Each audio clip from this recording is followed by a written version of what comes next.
कालंजर तीर्थ की महिमा के वर्णन के प्रसंग में शिव भक्त राजा श्वेत की कथा। सूत जी कहते हैं, इस लोक में कालंजर नाम का एक महातीर्थ है, जहां भक्तों के प्रिय महेश्वर रुद्रहर ने काल को जीर्ण किया था। प्राचीन काल में श्वेत नामक एक श्रेष्ठ राजऋषि थे, जो शिव के भक्त थे। उन्होंने रुद्र की भक्ति करते हुए, उन्हें ही नमस्कार करते हुए उनकी पूजा की। विधि पूर्वक शिवलिंग की स्थापना कर भक्ति योग पूर्वक वहीं वे रुद्र में मन लगाते हुए निरंतर उनका जप करने लगे। राजा श्वेत जिस स्थान पर थे, कुछ समय बाद वहां भयंकर शूल लिए हुए प्रदीप्त स्वरूप वाला काल उन्हें अपने देश ले जाने के लिए आया। हाथ में शूल लिए मृत्युजनक घोर भीषण उग्र किरणों वाले उस काल को आया हुआ देखकर राजा श्वेत भयभीत हो गए। उन्होंने अपने दोनों हाथों से ईश्वर के लिंग का स्पर्श करते हुए सिर से उनको प्रणाम किया और शतरुद्रीय का जप करने लगे। जप कर रहे तथा बार बार भव को प्रणाम कर रहे राजा से उनके सामने खड़े होकर काल ने हंसते हुए कहा, आओ आओ। भय से व्याकुल रुद्रपरायण राजा ने उससे कहा, एकमात्र ईश की आराधना में रत व्यक्ति को छोड़कर अन्य को मारो।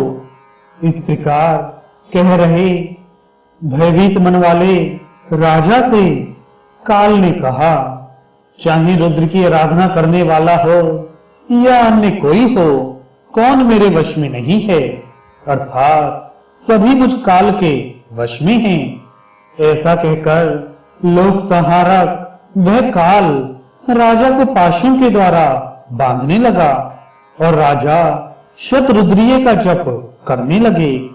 अनंतर राजा श्वेत ने समस्त प्राणियों के अधिपति महादेव रुद्र की तेजो राशि को देखा। यह तेजो राशि आकाश में अकस्मात उत्पन्न हुई थी तथा वही विद्यमान थी। यह अति निर्मल, स्वतः प्रकाशमान, शाश्वत प्रभा मंडल से आवृत और समस्त विश्व में व्याप्त थी। उस तेज समूह के मध्य देवी के साथ स्वर्णिम वर्ण वाले चंद्रलेखा सी उज्जवल अंग वाले तेजोमय पुरुष को देखकर राजा अत्यंत प्रसन्न हो गए और उन्होंने समझा कि ये मेरे नाथ आ रहे हैं। तदनंतर संपूर्ण ईशों के एकमात्र स्वामी महेश्वर रुद्र को महादेवी के साथ समीप में ही आते हुए देखकर राज ऋषि भय रहित हो गए। तथापि काल उन्हें लेने आया। प्राणियों के स्वामी पुराण तथा उग्र कर्मा भगवान रुद्रदेव ने यह देखकर काल से कहा, मेरे शरणागत तथा मेरा स्मरण कर रहे इस मेरे भक्त को मुझे दे दो। इंद्रियों एवं वाणी के स्वामी के वाक्य को सुनकर वह उग्र भाव वाला क्रुद्ध कालात्मा अपने स्वभाव पर गर्व करते हुए पुनः उस शिव भक्त को पाशों से बांधकर वेग पूर्वक रुद्र की ओर दौड़ा।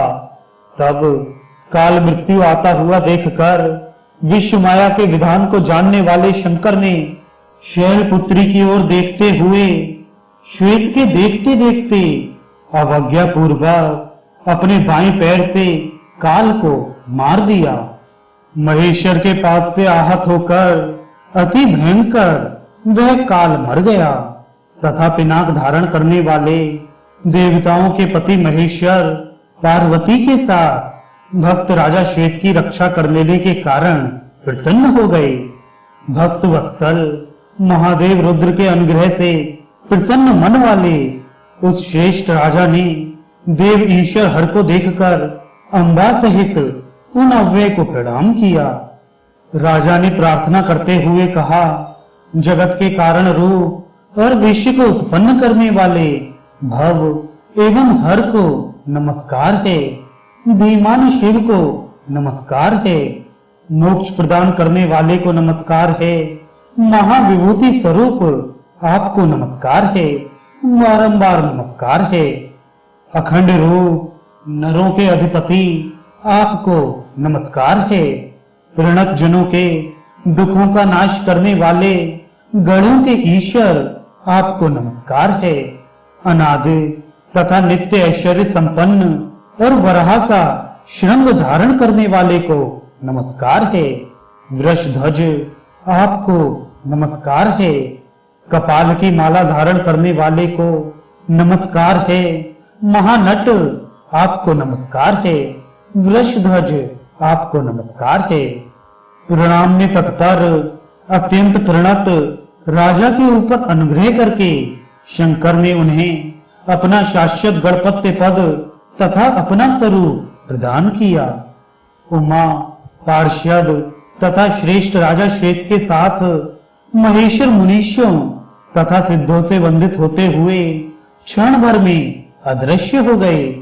महेश्वर के द्वारा काल के मारे जाने पर लोकनाथ पितामह ब्रह्मा ने रुद्र से इस वर की याचना की कि यह काल जीवित हो जाए।